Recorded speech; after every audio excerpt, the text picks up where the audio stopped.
Bonjour à tous, bienvenue sur le clan d'Orgelson, c'est Brax, retour de tournoi numéro 9 avec le très attendu Interrégion 2019, le championnat de France du 9e âge qui s'est déroulé à Faverin, dans le Nord, le 25 et 26 mai 2019. Moi j'ai eu la chance de faire partie de l'équipe IDF2, les Résistants Battle, parce que initialement on devait créer 2 équipes de Résistants Battle, mais l'organisateur, Tartignol, qui a géré Interrégion cette année, n'a pas eu une salle aussi grande que les années précédentes comme à Périgueux, et donc était limité entre guillemets en termes de place, puisque vous verrez quand même qu'on était un sacré nombre de joueurs. Toujours est-il que l'IDF proposait 5 équipes et qu'il nous en a été donné d'abord 3 puis 4, et donc on avait pour but de créer des qualifications intra-IDF, a réussi à s'organiser correctement au niveau des Résistants Battle pour créer les 2 équipes, donc finalement on a décidé de n'en faire qu'une seule. Le fait est que cette équipe aurait dû être créée à partir de l'équipe des qualifs que vous avez vu sur la chaîne, mais Grobelin, Edric et Fromage Fondu, pour diverses raisons, n'ont pas pu venir. Ça a laissé une place, et cette place j'ai pu la prendre, puisque Moix m'a demandé si je voulais faire partie. Évidemment je voulais faire partie de l'équipe, puisque de toute façon moi je venais à l'Interrégion en tant que non-joueur, pour profiter de l'Interrégion, et pourquoi pas faire juge peinture, ou aider à l'orga, quitte à être là, autant aider. Mais grosse surprise, Moix me demande de faire partie de l'équipe, lui il va jouer Ogre, et moi je vais pouvoir jouer Ménin. Donc nous voilà, parti donc chez Damien, Andy, de son pseudo, qui fait partie des Résistants Battle, qui a un petit peu laissé tomber le 9e âge pour le moment, mais je pense qu'il va y revenir. De toute façon, je vais œuvrer pour, et je ne serai pas seul dans ce but, qui nous a accueillis chez lui dans le Nord, et donc on est allé défendre les couleurs de l'Île-de-France avec la team IDF2, comme vous avez pu le voir dans l'intro. Les caractéristiques de ce tournoi. De jour, 34 équipes de 6 joueurs, donc 204 joueurs, ce qui est quand même beaucoup, c'est pour ça que je vous disais, une petite salle, enfin une salle limitée, c'est quand même 204 joueurs, c'est pas rien. C'est un des plus gros tournois de France, c'est-à-dire c'est certainement le plus gros tournoi de France. 5 parties sur 2 jours, 3h30 par partie, pairing inclus, il me semble qu'on a eu 3h45 au final. Le pairing est un peu spécial, par rapport à l'eau pairing habituel, en fait il est doublé, donc c'est un peu moins permissif, c'est un peu plus, mais c'est plus rapide. Il y a des pour, il y a des contre. Je pense qu'en fait, beaucoup de joueurs ont peu apprécié ce pairing qui est un petit peu violent dans son résultat, un petit peu comme un pairing à 4 alors qu'on est quand même 6. Bon, il n'y a plus de... Faudrait que je fasse une vidéo sur le pairing, on fera certainement ça avec Max, un de ces 4. Nous sommes en V2.0 évidemment. Le capage est à 75-45, je rappelle vite fait, le capage, c'est le nombre de points maximum minimum que vous pouvez mettre dans une ronde, quel que soit le score final. Le score final est quand même conservé en cas d'égalité pour départager les gagnants plus tard. Les appareillements sont faits par la ronde suisse, je ne vais pas m'étendre sur la ronde suisse, vous pouvez aller voir sur Wikipédia, c'est très bien expliqué puisque c'est ce que utilisé, si je ne me trompe pas, par les joueurs d'échecs. La peinture est comprise dans la note. Cette année, c'est l'équivalent du 6ème ronde. C'est un petit peu dommage, je trouve, parce que au final, on est le jeu, le wargame, en tout cas parmi les wargames que je connais, qui met le moins de points dans la peinture. Alors la peinture, c'est le terme générique pour le modélisme, plutôt, au niveau de son interrégion. AOS et 40K sont à 40% de la note, et nous, bah, vous voyez, ça fait un 6ème de la note, ce qui est peu.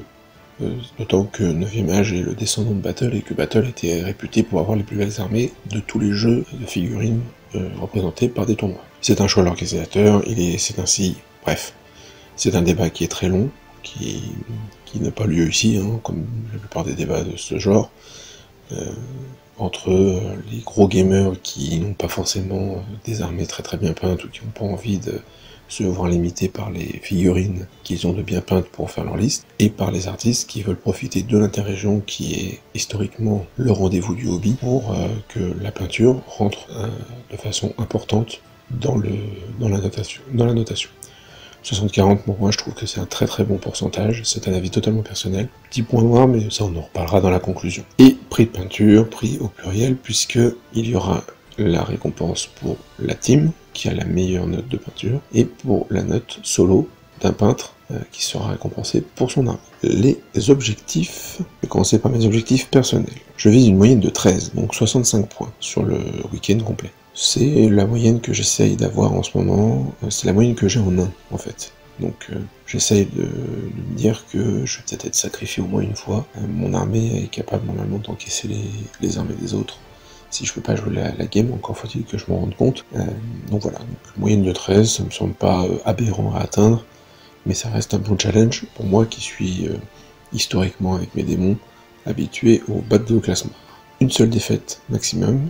Réussir mes estimations, alors bien sûr 204 joueurs, vous imaginez bien qu'on va pas faire les estimations pour tous, sachant qu'on ne sait pas sur quel scénar on va être appareillé contre telle ou telle équipe, comme c'était le cas pour les qualifs, donc ça veut dire multiplier par 6 le nombre d'appareillements possibles, c'est pas possible, donc les estimations vont être faites un petit peu sur le moment, et voilà, se dire, bah voilà, normalement je peux ramener tant, est-ce que je vais réussir à ramener ce que j'avais dit que je ramènerais. Avoir un prix de peinture, alors, c'est toujours un objectif, je me le mets toujours, mais très honnêtement, il est clair que je l'aurai pas, parce que ma peinture n'est pas suffisante, même si le thème peut plaire, même si le plateau peut être original, tout ce que vous voulez, les conversions, etc. Je n'aurai jamais le prix de peinture face aux peintres qui viennent à l'interrégion. Ce que je trouve totalement normal, donc je le dis sans amertume, hein. Mais je me donnerai quand même mon objectif, parce que je vous l'ai dit, ça fait partie de mes objectifs permanents. Et remplir mon rôle pour la team. Alors ça, c'est un petit peu bizarre, parce que je peux pas vraiment vous dire à quoi je vais servir réellement. Est-ce que je suis là pour scorer? Est-ce que je suis là pour engluer une armée que personne ne veut? Je sers un peu à tout, en fait, avec cette armée. Disons que ce sera à moi, le capitaine, de me dire si j'ai rempli mon rôle pour la team, disons sur toutes les rondes ou pas. Les objectifs de l'équipe. Minimum un top 5, réussir nos estimations, avoir une bonne note de peinture parce que on a mis je vais pas dire le paquet, mais on peut toujours faire mieux, mais on a quand même fait en sorte que tout le monde ait une armée potable, présentable, peinte. Je pense notamment à Bouffi qui a eu un vrai marathon de peinture pour terminer ses Online Dynasty. À titre personnel, j'avais mon plateau, j'ai également fait le plateau de Bouffi, même si c'est un plateau extrêmement simple, au moins il y en avait un. J'ai aidé Marc à réparer un petit peu son empire. Donc voilà, et les autres ont fait ce qu'ils avaient à faire en transportant des plateaux, même si c'était pas forcément évident, je pense à Seven notamment.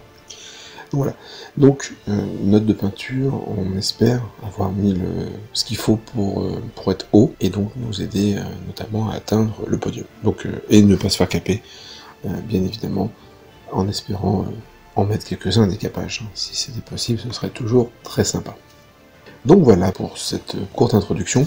Évidemment, je ne vous parle pas de ma liste, puisque va suivre très rapidement une vidéo où je vais vous présenter toutes les listes de l'équipe, et en fait, ce sont chaque joueur qui va présenter sa liste, en nous expliquant un petit peu à quoi elle sert, les petites choses spécifiques qu'il y a dans la liste.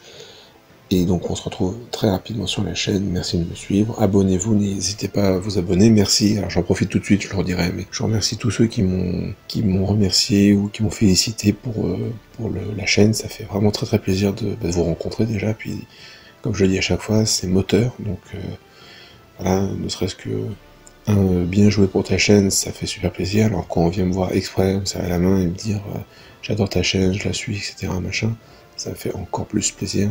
C'est pas de l'ego, hein, il y en a un petit peu, mais c'est vraiment moteur pour continuer. Donc merci à vous. Et puis n'hésitez pas à vous abonner si c'est pas fait, à liker pour le référencement la vidéo, et du coup et puis à partager pour que d'autres wargamers du 9e âge et d'autres jeux, pourquoi pas, viennent sur la chaîne et profitent du contenu et m'aident à m'améliorer pour les prochaines vidéos. Donc à bientôt sur le clan Nurgle Sun, cette putréfaction sur vous.